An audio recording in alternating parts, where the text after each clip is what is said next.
The broadcast is now starting. All attendees are in listen-only mode. Good morning. Welcome to the latest edition of D-Link webinars. Today we are going to be talking through our portfolio. So we're going to give everyone out there a quick introduction to our switching, wireless, Nucleus, and 5G, upcoming 5G portfolios, and look at where the portfolios are moving to, what's coming next for D-Links, and some of the more exciting products that we've got on the way. With me, as always, here is Craig, our technical pre-sales engineer. Hello, everyone. Good morning. So it's another hot one out there, as you can well imagine, we're well into the confines of the summer now. So D-Link webinars, like the very best football teams, are going to be going into pre-season training. I mentioned on the last webinar that we sent out a questionnaire, and we've had a review of the feedback. Myself and Craig had a good session talking through all the feedback, trying to make sense of what people wanted and what people did. So we're going to be announcing a few changes now for what we're calling Season 2 of the D-Link webinars. So we're going to be moving the webinar sessions to the afternoon. It seems to be quite a popular move. More people seem to prefer the afternoon session. I think so. We're going to give that a try and see how that goes. Just to remind everybody, all the webinars that we record are available on YouTube, and they're also now on dlink.com. I'll link to the dlink.com from the YouTube video, although that seems pointless because you're already watching the video if you're on YouTube. But we'll put these videos, and we'll put the links to these in more places so that this is well known to everyone. And anyone who signs up for the webinar and can't make it does get emailed a recording of the session afterwards. So that should be going out to people automatically. So even if people can't make the session live, just sign up anyway, and you'll get a copy in your email box. One of the things that people mentioned were that we need to let people know whether webinars are going to be sales or technical. So Craig and I had a chat, and what we'll do is we'll put a proficiency level against the webinar so that you know just how technical it's going to get. So, for instance, the last couple that we've done have been fairly high on the technical scale. Craig's done a lot of talking about building networks and VLANs. But then when we go to a smart home webinar where there won't be so much technical proficiency needed, that will obviously be a level 1, and VLANs will be a level 3, for instance. More real examples. So people have asked for real examples when we talk about and the examples that we use within the webinars. I've just put quotation marks around real because we can't really use real customer data. We can't really use real customer floor plans. But what we can do is we can use examples of customers, examples of businesses who have made a success, and we can show them, like we did with the building blocks of a network. So that would have been a real example of a guy who had 4 employees, grew to 8 employees, grew to 12 employees, and those real business needs helped to drive the growth of his network through. So we'll do that where and when we can. That's right, and just to expand on that, it's something we generally do with all of our webinars. Actually, it's very easy to think that when you're looking at our past webinars, that it's sort of based on unrealistic things. basically what we do is we take a real scenario and we kind of just slightly modify it, take out all the information, maybe change floor plans and things, and get as close to it as possible. So we'll continue to do that, but maybe we'll try and do it a little bit more closer than before, perhaps. I think it's the level we'll humanise them more. I think, Craig, we'll use more of a it won't be the person, but it will be a sample person where we can track their their growth and stuff like that. So I think that'll be useful for people to relate to. And the last bit was highlighting USB product details and just other reasons to buy D-Link. So we'll obviously do that as much as we can. We'll do that on the slides. We'll talk about us versus the competition where and when we can. But obviously we have to remember that this marketplace is very fast moving. So we can't sit on a webinar and say that we do this and our competitors don't, because today maybe that's true, and then if you're listening to this webinar in a week, well, the information's out of date. So so what we'll do is we'll talk about the USPs and the product details as much as we can, and just let you know that info. So a number of changes coming back. We'll be coming back in mid-September.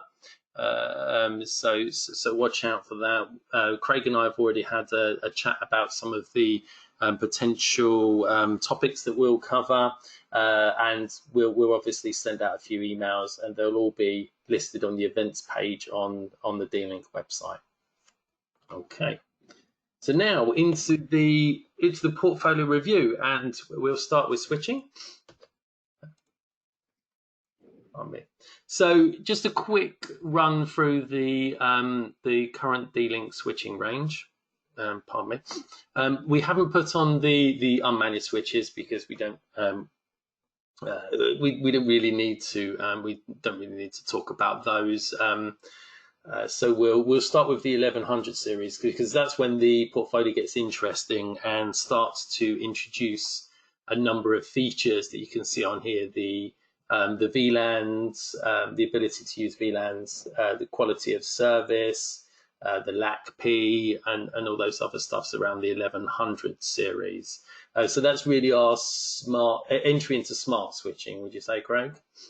Yeah, that is. So that's looking at gigabit ports across the board, and then you'd use an RJ45 for any one of those ports, whether it's an uplink for another switch or whether it's a device that you're plugging in. So it's all RJ45 1 gigabit ports. The 1210 introduces SFP ports, and this is really our most popular range of switches still. I think our sales guys absolutely love these. We get great feedback on this series, especially the 121028P, which I think is still our best-selling switch, proving its timeless nature at the moment. I think defying all those people who are saying that 10 gig is necessary. The 121028P still sells really well. Would you say it's moving more away from the core though, Craig, of the network, and moving onto the edge? Well, these are generally considered edge switches these days. Only as a very small company will probably use one of these at a core, but it's absolutely possible still. For a lot of people, smaller environments, this is definitely going to be a one switch that you can put in, and you can uplink 1100s, for example. That's and just the example I saw yesterday was 1100s linked to this as the core switch. So yeah. So just to be clear, all of the switches we're looking at on this screen, they all come with their PoE variants and max powered PoE as well. So changing the wattage for higher value. Yeah. So the 1250s then introduced 10 gig fiber speeds. This is the newest range on this slide at the moment. But I think this one's we've written it's perfect for users who want a heavy user demands and a fast backbone. But I think the real beauty of this series, Craig, is the affordability. Yeah. Well, that's why I introduced. So we had, which you'll see on the next part, 1510s, and we had a 1210s, and we realized that not everybody wants stacking. It does come as a cost. So it's slotting in between. That's why it's actually one of the newer ones, but it slots between the 1210 series and our 1510 series, because it's got that SFP plus backbone without the stacking, so it makes it a better price market if you're just looking for a backbone. Yeah. And as Craig mentioned, the 1510 series starts the powerhouse level with the stacking introduced into the technology.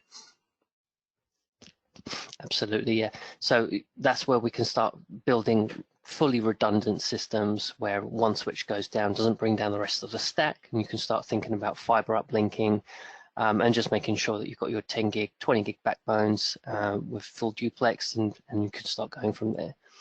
If you want more information, there's plenty of webinars where me and Craig have been through that in a lot of depth, particularly the, would you say the business redundancy one we did a couple of months back?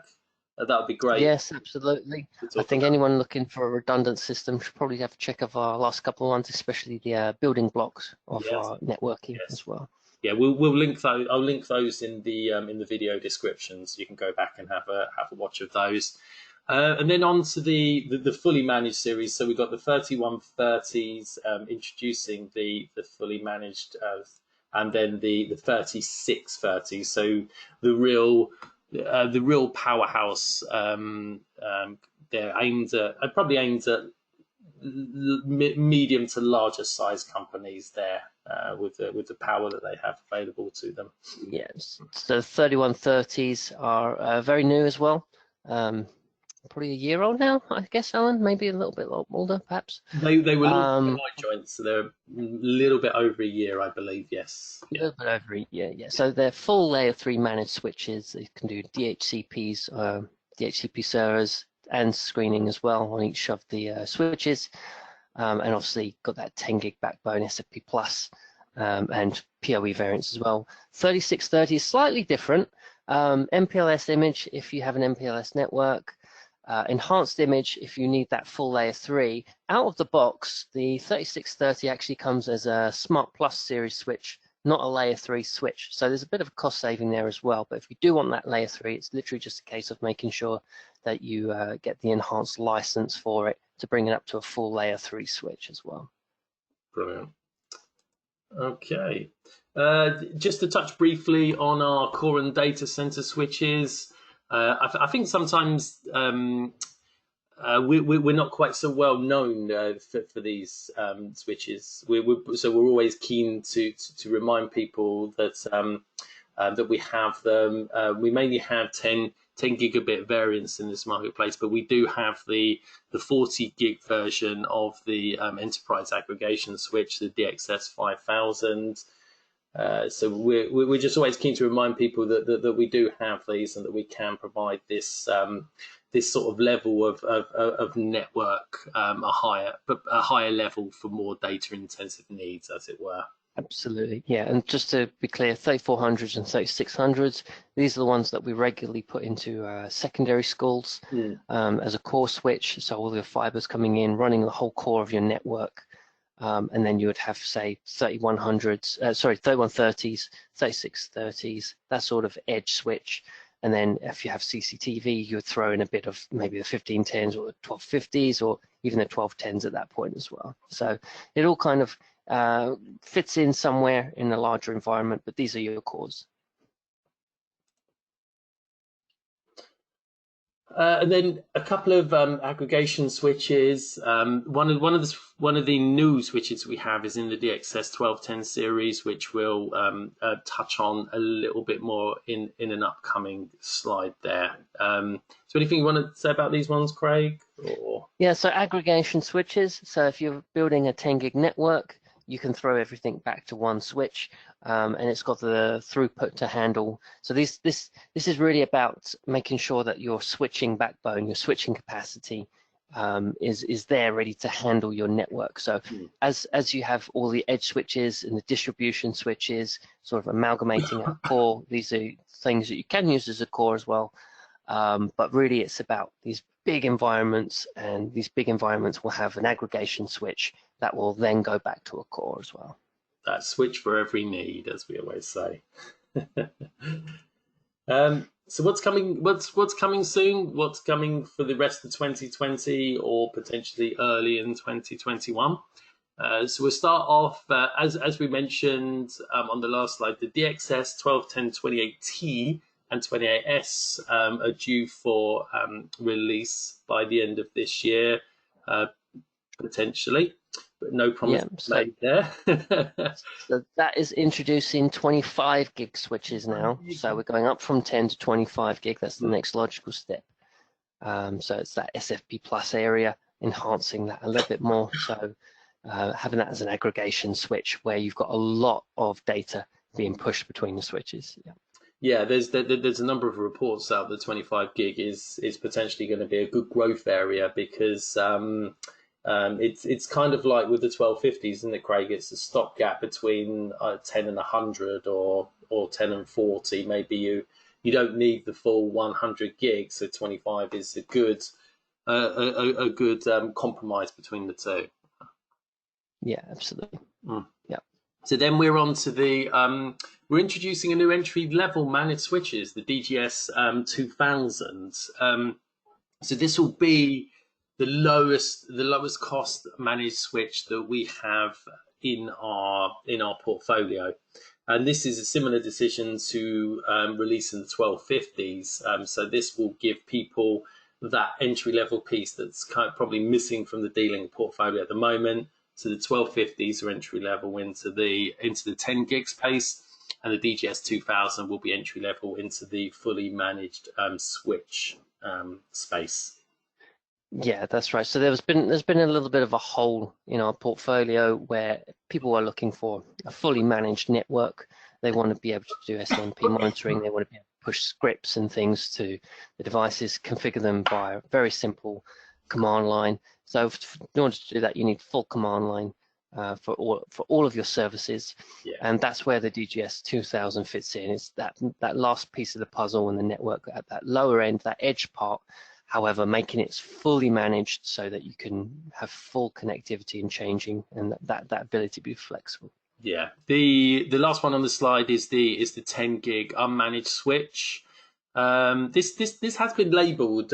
We haven't labelled it as a prosumer switch. We're not quite sure that 10 gig networks for home users are really going to be where it's at the moment. Correct. But I mean, as someone who's looking into NAS and all that kind of stuff at the moment,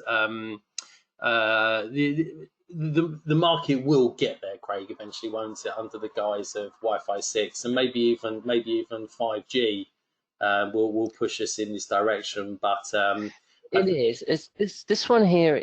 This was really about how our work has changed more so than how our needs have changed. Sure. So for example, you're working with images now, you're working with 4K images, you're working with 8K images, you're creating these huge billboards, LCD screens, everything's changed, which means that you need some really high resolution images. Now, if you're an imaging company, there might only be a few of you needed in an office. You don't all have to work in a large office. It's not always about big companies. Sometimes it's about small companies and being sure that you can pull images from a NAS drive really fast. So you might not need a very large, intricate network with security. Unmanaged switch might do, but you still need that performance to grab images quickly so you can get on with your work and get it done faster. Yeah. That's where this introduced. Yeah, that's what I see as well with the it's kind of like entry level 10 gig again, isn't it? It's you don't need the bells and whistles of a full surveillance network that you can get with the other 10 gig switches. But as you say, and I can account for the massive size of some of the files that I have to pull down in marketing for the web pages and all bits and bobs like that. 80 meg images sometimes. It's like, oh gosh, this is I'm going to go for lunch and hope it's downloaded by the time I get back. Yeah, absolutely. Long range PoE. So 2 new long range PoE switches. These are coming very, very soon. So the need here arose with the fact that with a standard PoE switch, to have a camera system, sometimes you'd have to place an additional PoE switch because the power and the connection wouldn't reach far enough to get there. So with our new range of DSS long range PoE switches, you can now extend up to 250 meters from the switch to the camera, which is going to be great for people who have large warehouses, outdoor spaces, and could potentially save people quite a lot of money in building a network from scratch. So these are hopefully going to be pretty popular with people. Yeah, so this is a brand new series for us. We've never done a DSS series before. That literally stands for D-Link Surveillance Switch. It's Yes. purely a surveillance device, not aimed for anything else like access points or anything. Although you can potentially use that as a workaround if you've got an access point far away. However, it's really built for surveillance, and it's those installations where you've got lots of cabling, lots of distance to go, and it will save you a lot of money in the long run in terms of extra support for putting in extra devices, maybe just for a little bit of a longer cable, and you can get that annoying camera that's really far away to be able to be operational for you. Yeah. And one of the best parts, just to point out with this one, is if you don't have D-Link cameras, well, are you crazy? But we appreciate that there are other camera brands out there, but this switch will provide the long-range PoE support for competitor camera models. You can have a mix. Just to be clear on that point, Alan, I'd just like to say that there's a compatibility list that we have. It's going to be available when this switch comes out. So do have a check of the compatibility list first. It's not going to be for all third-party cameras, but most of the ones that you recognise will probably be on that list. So do have a look. Yeah, we haven't mentioned the names today for the sake of not marketing them, but most of the big guys are on there. So look out for that if you're interested when these come out within the next month or so. Onto industrial. So a quick overview of where we are with industrial. We've got the 4 different series within there. So we labeled the DIS 200 series as light industrial networking. And then over on the right-hand side, we've got the full industrial networking, the DIS 100s, the 300s, and the 700s over there. And we also have the, I'd say recently released, it was released around June time, the media converter, just kind of fully, to fully round out the range of switches that we have available to the market and give us a bigger portfolio there. So what's coming soon? Sorry, I've skipped one there. Just to focus on going back to the long-range PoE we were just discussing. Long-range PoE has been tested and works with some of the range of industrial switches. In particular here, this test shows on the DIS 200G 12PS that the cameras will work at the same long-range PoE distance of 250 meters. It's just important to note that the speed drops from gigabit to fast Ethernet at the 250 meters range level. That's right, and that's because obviously you get some drop off on the cable quality the further you go out.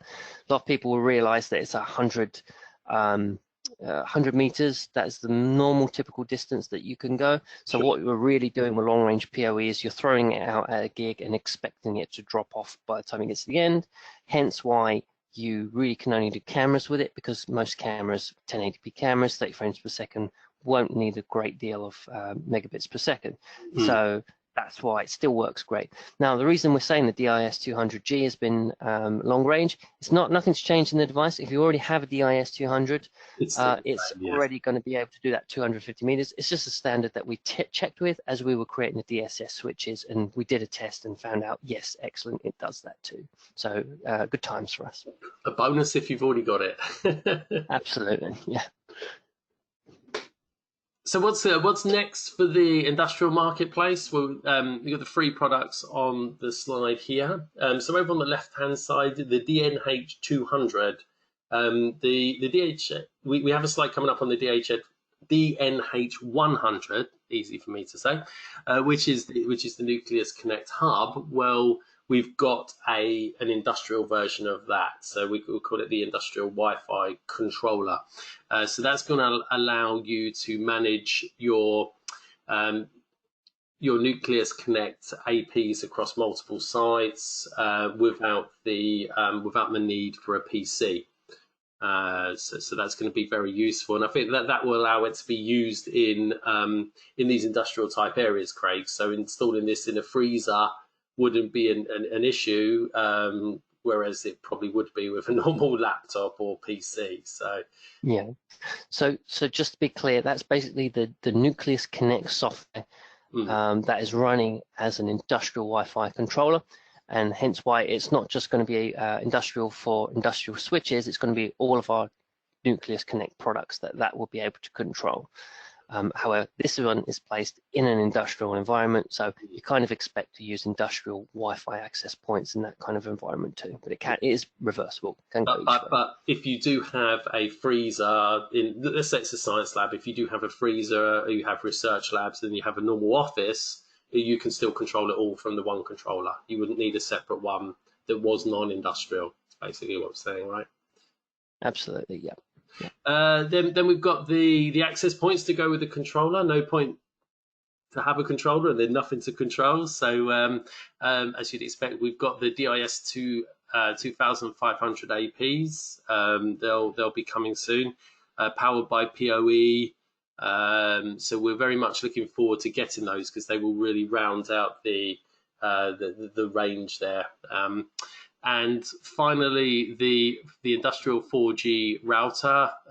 This is basically an update on the older router, bringing it up to Cat4. And I think one of the better things about this one, Craig, is that it's dual SIM, which really allows you to and it's also LTE and Wi-Fi as well. So two big upgrades from the older version there. It is, yeah. We had a lot of feedback from people that wanted a device to do a Wi-Fi hotspot as well. So this is the feedback. So it's basically it's kind of a replacement for the 312, but it's going to work alongside, because not everybody needs Wi-Fi hotspots. Sometimes you've got that security issue as well, so you want to lock it down. Sure. So having two of these on our range is just extending that. So just to be clear, these are obviously mock-ups that you're actually looking at the moment, and the real product is in development too. So it's just to give you an idea of what's coming. Why you would use an industrial Wi-Fi controller, industrial access points. I've done plenty of installations where it's been pretty much like an outdoor warehouse, truck stops, things like that we've seen, railways, that sort of thing that we've worked with. Certainly been working with our Crossrail projects and things like that. So this is exactly where they would be placed in that kind of environment. So this is based upon real feedback that we've got from customers and what they want to see. We always talk a lot about temperature, don't we? And I talk a lot about freezers and things like that, but also shock resistance and those other things allow these to be deployed on things like trains and other bits and bobs like that. So very, very multi-purpose. And if you have any queries about our industrial range, just drop us an email. We'll confirm that sort of stuff for you. Or there's two very good webinars starring myself and Craig talking through the range, available on the YouTube channel. Yeah. Moving on to wireless. A quick overview of the roadmap. You'll probably notice, understandably, a lot of the effort that we are pushing out at the moment when it comes to our APs is to get a full range of Wi-Fi 6 options on there. 5 out of the 6 on here are Wi-Fi 6, and the other one is an IP67 or 68. Outdoor AP, which is very much requested across our range at the moment. So on the left-hand side there, we've got two versions of access points coming for the Nucleus Cloud platform. We have an AX 3600 4x4 and an AX 1800 2x2 versions there. Over on the right-hand side, we have very, very similar models coming from the Nucleus Connect platform, AX 3600 4x4 and AX 1800 2x2 again. So mirroring the options there. So cloud or connect. It's really up to you to what suits your your business better. But not forgetting about unified, we have the unified wireless access point. Again, it's another Wi-Fi 6 AX 3600 4x4. Then underneath that, we have my favorite rabbit ears model, which is the waterproof and dust-proof DWL8630, which is the outdoor AP, which it's just going to add another string to the dealing bow and really allow some outdoor installs. Yes, it's essential that we update our portfolio for our existing hardware controller buyers. So this is bringing those up to date. So a firmware update will be needed on your DWC controllers, and then you'll be able to use the new access points and just bring your network up to the next kind of step in speed.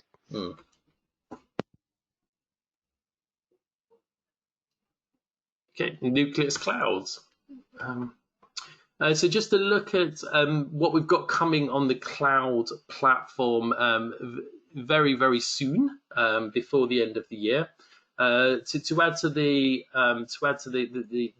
free access points that we have out currently, we have a couple of outdoor APs and a couple of indoor APs. So to truly round out the range there. So we have the 3620 and the 3621, which are very similar models. They have the same speed, they have the same PoE protection. The 3621 is just slightly more, comes with a slightly higher level of protection, so it's IP68 rated, whereas the 3620 is IP55.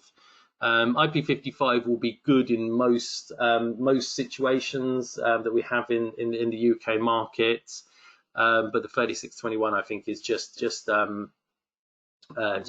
that next level of protection that maybe some people need. If the unit's going to be constantly wet, if it's going to be subject to more of the elements, then maybe the 3621 is worth considering more. And then we have the two new indoor access points. They're both Wave 2, so AC 2600. One's 3x3 and one is 4x4. So just a couple of extra choices there when it comes to your Nucleus Cloud, and just giving us a real, as Craig said before, just rounding out the range, just giving people more options and more power over how they build their cloud-based networks. Yeah, absolutely. Just to be clear, the 2620 and the other devices, they introduce smart antennas and tri-band, so it's really for that high density environment. So if you put them into auditoriums and things like that, we've now got the range that's going to be able to fulfill those requirements. Yeah, so Wi-Fi, we've gone with the banner Wi-Fi, whatever the weather. So the example here of the new 2620 being installed inside the cafe.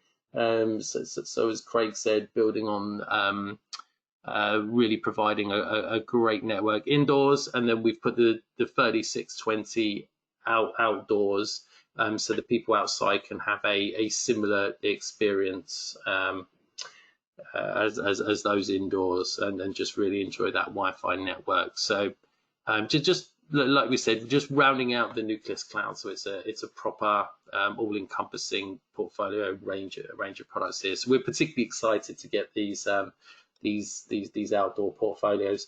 Probably great. There's a lot of other examples that we could talk about. Hotels, schools, where the outdoor APs are going to be very popular. Yeah.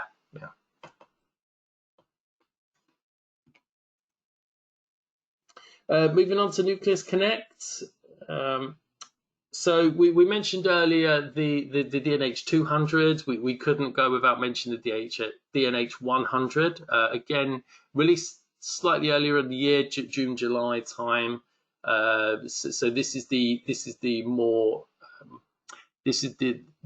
this is the version of the Nucleus Connect hub that would be for the non-industrial access points. So this would be for your normal setup. So rather than have everything controlled by a PC, just install one of these to control the network. As Craig mentioned, it comes with the Nucleus Connect software preloaded, and it can manage up to 100 access points at one time.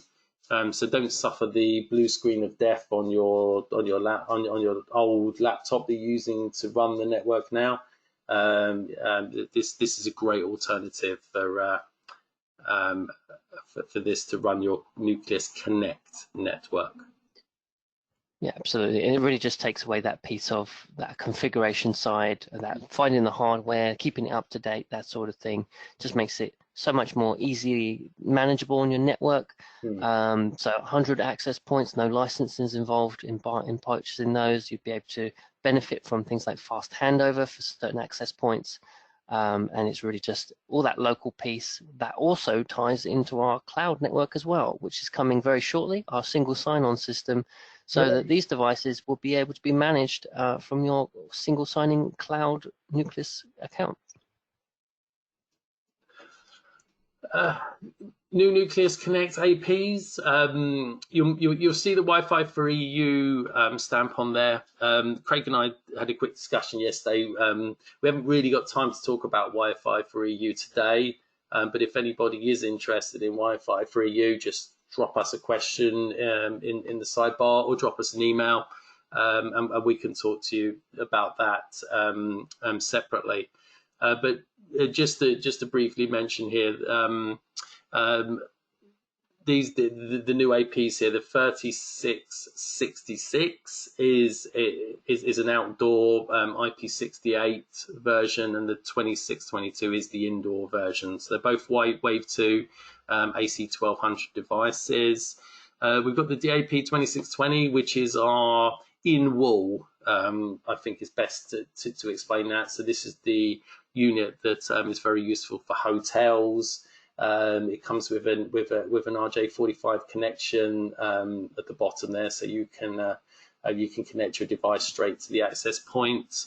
And then the tri-band 2720 also coming soon.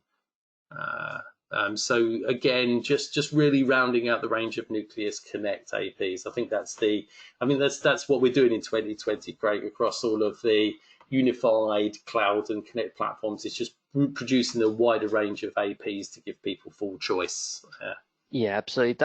This is really now the payoff for the hard work that we've put into making our management systems and our softwares and getting that building those foundations that we've done over the last year and a half, 2 years.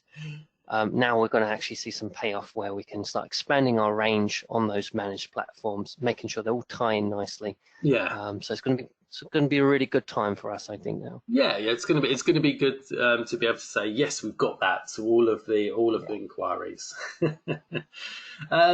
Something that you might not know that we do, and something that we're just going to touch on very briefly, is infrastructure wireless. So this is something that has we're mentioning because this has come over from D-Link HQ. So D-Link can be involved in infrastructure wireless, and we do have various examples across Asia where we've managed to build these kind of infrastructures within cities and towns and other places.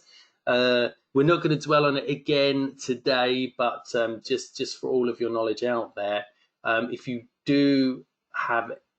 want to know more about the D-Link infrastructure wireless products and what we can do, drop us a line, ask us a question, and we'll get back to you. We can deal with all of this kind of stuff. But something that a lot of people might not know that D-Link can do, just come to us with your queries, and we'll take it forward from there.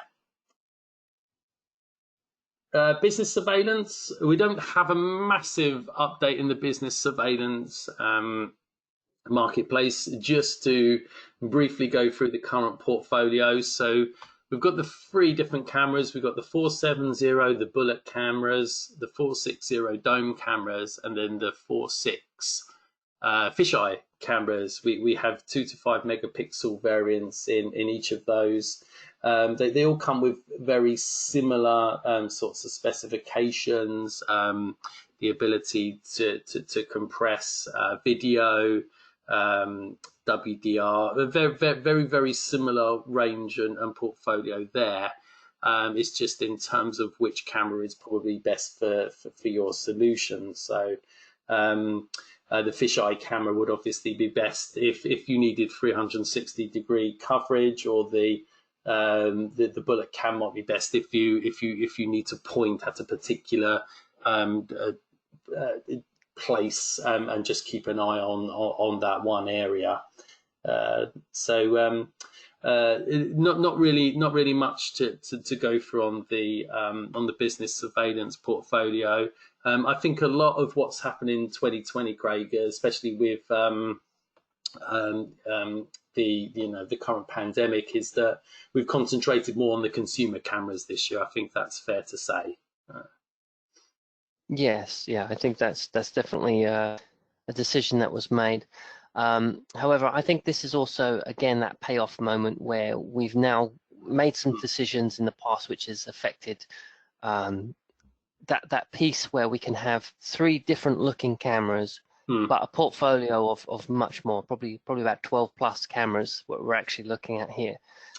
So what you're looking at on the outside look same, but on the inside is where it changes, whether it's 2 megapixel, 3 megapixel, 5 megapixel, the technology is inside it. So they're very different cameras, but having that all looking the same makes it so much easier to install as well. So you don't have to worry about brackets, you don't have to worry about how weird it looks with all different cameras looking all different strange ways, and it makes it far more, it's not just prettier, you know, it's also ergonomic when it comes to installing. The MVR family, again, no changes to the portfolio, but all 3 are still in place. From the 312, the normal network video recorder, the 322, the cloud network recorder, and then the DNR 2020, which is a combination of both there. Yeah, nothing coming new in the short term to the D-Link MVR family. There will be obviously some changes, but they're a little bit further off. All that we ever do when we talk about the MVR family is to remind you to make sure that you update your firmware to the latest versions. Just to make sure that you're fully running on the very latest software that's out there. The one new addition to our business surveillance portfolio is the thermo camera. Craig and myself have done a couple of videos on this. We did a 20-minute video where we go through all of the features and the just exactly what the camera can do and how it can allow you to facilitate the safe return of your staff to the business. So it's not just for the current pandemic. It's becoming part of what we can probably expect moving forwards, because no one wants to be a pessimist, but people do want to be ready if something similar ever does happen again. And we really think that our DCS 9500T is one way that a business can really plan for the future and really help in stopping the spread of anything like the current situation again going forward. Craig, do you want to add anything on the thermo camera? You've been very involved in the demo and other bits. Absolutely. So yes, we are giving demos of these, and by demo I mean it's a remote session demo, so you don't have to go anywhere. If you are interested in a demo, certainly sign up, and what we can do is have a look and show you the interface.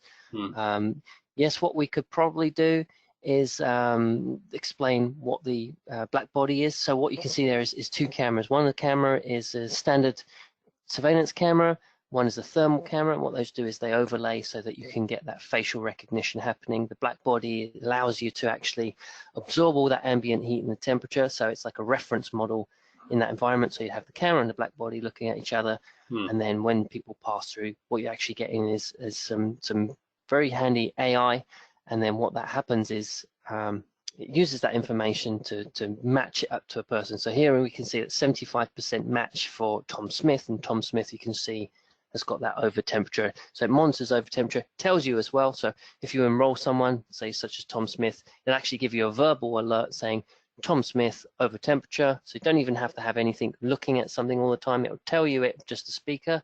Also, it's got an input output, so you can actually put that up to a light. So you can have a light come on, someone comes in over temperature, lets you know that you need to investigate further of that. Brilliant. Person. Yeah, well worth a demo with Craig there to go through all the features. There's been some press around thermal cameras, but with the black body and the main unit, I think a lot of the stuff that I've been reading is about the handheld versions that may have their use, but the black body in combination with the main camera unit is what makes this solution really stand out in the marketplace. So, last of all, before we finish up, we will whiz through 5G because we're just running out of time for the webinar. So we did do a full webinar on 5G recently. Again, that's available on the YouTube channel. We will be introducing the Wi-Fi 6 mobile hotspot, the DWR2101, hopefully before the end of the year. This little device is going to allow you to take 5G with you wherever you go, and it will broadcast a Wi-Fi 6 signal. So really is the top of the range when it comes to available speeds. And you're going to be able to take that with you wherever you go, well, wherever 5G is available, which it's being rolled out across the country. I have a 5G phone, but I don't have a 5G signal here where I live, but I do when I go into the office. So as soon as I'm allowed back into the office, Craig, I will be super fast, by the way, so you might not be able to see me for the blur as I speed off. Fair enough. So you'll already have your work done by lunchtime, will you? Oh my, if I'm powered by 5G, Craig, it will be done before I sit down. Yeah, it's well recommended to listen to 5G webinar. Craig and myself talk about how maybe 5G, when we talk about 4G, we talk about 4G as failover a lot, but with 5G, it's very possible that your fixed line broadband will become your failover and your 5G will become your main connection because of just how quick it is. So just to re-echo that, the 5G webinar we did before was pretty good, and we go into 5G in a bit more depth than we will today. Moving on, there's a couple of other units that will be available. We've got them listed down as Projectkus, and what Projectkus means basically is that these are available if you call us up and ask about them. There is every possibility with these that if they become very popular, that they will obviously become just normal products for us. Whilst pardon me. So looking at the two versions on there, both of these are obviously 5G, but they're both also Wi-Fi 5, so they're slightly lower spec than the Hotspot. The version on the left comes with the 2 antennas, and the version on the right comes with the 4 antennas. And you can see there the version on the right lists all the kind of extra compatibilities that it will have. Be interesting when we get more information about D-Link Wi-Fi mesh. We'd love to be able to talk to you about that a little bit more on a future webinar, but we'll get into that on another day. Craig, anything Absolutely. you want to add on either of these? Yeah, I'd say that DWR 2010, I think if you are an ISP Yes. or looking into that managed service provider piece, Mm. that's kind of where it's more aimed towards you, whereas the right-hand side, left-hand side, the DWR 978, a little bit more consumer, but maybe still project at the moment. However, I think very likely that could become a normal channel piece as well. So we'll see how that goes. Yeah, just don't hesitate to give us a call about anything. We'll always try very hard to make the solutions work for you as best we can. So that's pretty much it for today's webinar. As usual, just briefly go through. As I mentioned at the start, there's going to be no webinars until middle of September, but that won't stop the content coming out. Craig and myself will be working on a couple of bite sizes. We have heard the feedback about potential online training, and we're going to be looking into the validity of that over the next couple of months. But it just seemed right to take a break now. It's kind of that natural period, isn't it, where I know children haven't been to school for about 6 months, but it is kind of the summer break now. We are noticing that a few people are trying to take this opportunity to escape the 34-degree heat here and going to Greek islands, where it's probably slightly cooler than it is here at the moment. Yeah, very strange that one. I think it's just more about, obviously people want to spend time with their children, and I Sure. certainly don't blame them. I'm sure everyone's a bit sick and tired of that homeschooling piece that they've had to do over the last few months. So apologies if we've made that easier for you to do and less of an excuse not to do it by providing you some 4G routers and things like that. But yeah, hopefully you enjoy your time off, as we will, and we'll be here ready for when you come back, fresh-faced. As always, 0208 955 9000 if you want to speak to us, or just drop us an email at UKI-sales@dlink.com. That goes to everyone in the team, so we'll all pick it up. Craig, myself, the salespeople, we all get that email. So whoever it's for, we'll pick that up. I've got a question from Pete Stevens, but I don't need to read that out on air. Just Pete, I will get the said person to give you a call, no problem. So that's about it from us. So we'll wrap this up now, and as I said, we'll see you back middle of September with new and improved D-Link webinars. Thanks very much for your time.